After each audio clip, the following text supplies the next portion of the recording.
Hey everyone, check this out.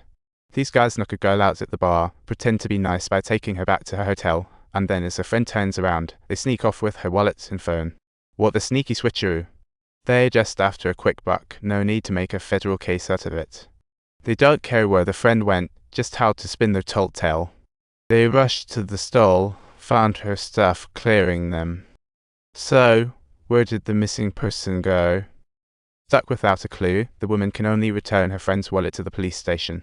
She hopes to prove that her friend encountered some trouble, but then she's hit with a surprise. That negligent male policeman completely disregarded her alarm report without even looking at it, necessitating the capable female chief to personally step in and take over the case.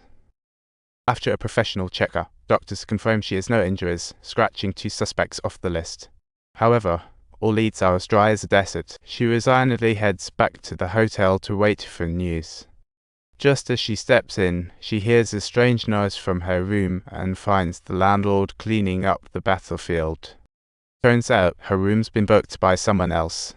The landlord says coolly, "Sorry, your room's booked now. Talk about heartless."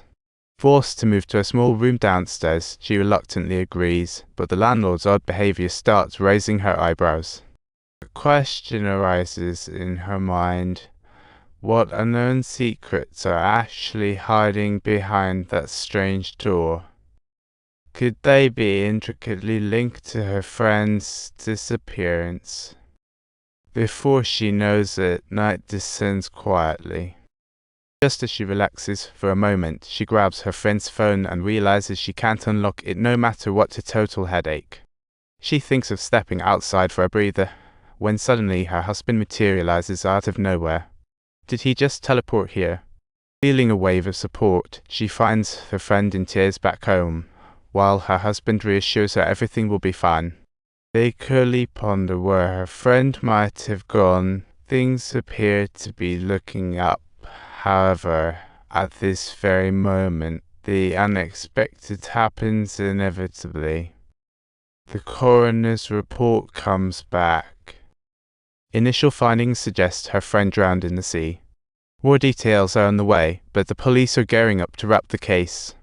The police ask her to stick around to assist, while her husband awkwardly heads home to work. Everything seems peachy, but her doubts linger. She continues to have the persistent feeling that the police are withholding information.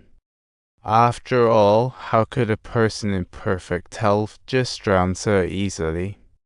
The next day, after seeing her husband off, she resolves to probe further and uncover the truth. Using the excuse of wanting one last farewell, she returns to the storage room and sneakily unlocks her friend's phone, but just as she starts to dig for clues, the phone's contents sent her reeling hundreds of flirty texts from her husband. Despite her friend's repeated rejections, he persists like a bad rash. To protect her friend's family, her body had stayed silent, but this time, she couldn't take it anymore and wanted to reveal the truth. No wonder her friend always made calls in secret. Not only had she failed to find the clues she was looking for, but this time she had gained a clearer view of her husband's true colors. A whirlwind of emotions hits her as she calls her husband, demanding to know why he's treating her like this. Faced with undeniable proof, the cheating husband can only sheepishly confess, but still insists he was just having fun. Claiming that he truly loves his wife, it's akin to a devastating double whammy to her body and soul. Overwhelmed and tormented, her nightmare isn't over yet. The very next morning, the police show up to arrest her on the charge of murdering her friend. According to the nightclub owner, her friend saw them arguing the night she disappeared. Police footage even showed multiple encounters with a taxi driver.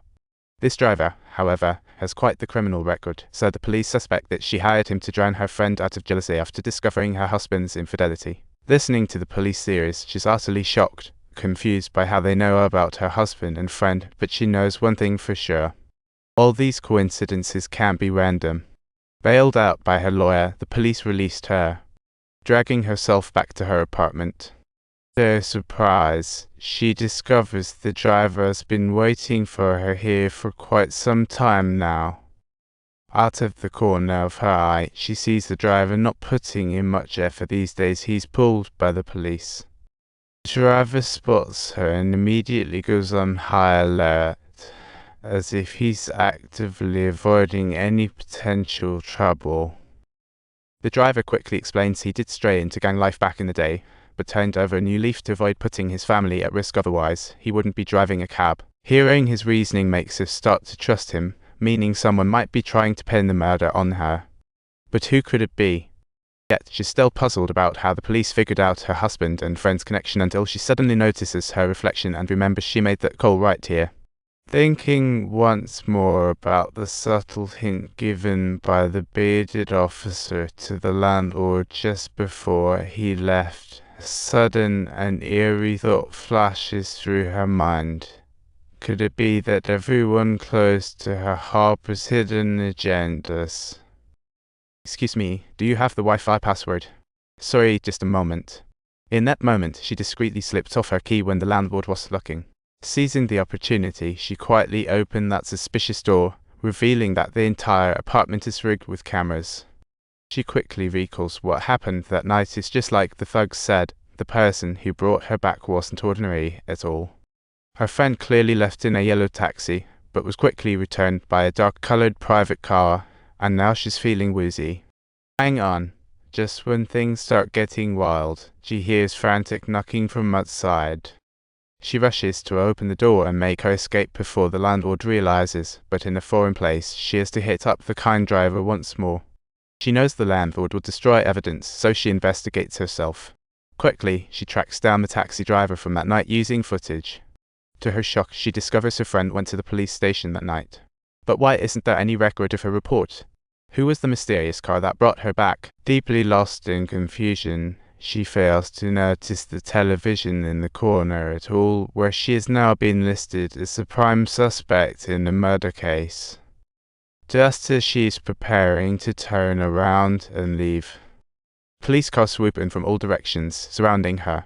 She recognizes the officer's car from that night, but she has no time to worry about it now. She bolts toward an empty building, trying to cause a distraction, but the driver is quickly arrested, with the policeman hot on her heels. There's just no way out. At this moment, the woman gathers her courage and confronts the bearded officer directly, exclaiming, "Well, it seems we're truly embodying our rules here. You hit her, and she refused you. Shut up, who wants to sleep? Shut it."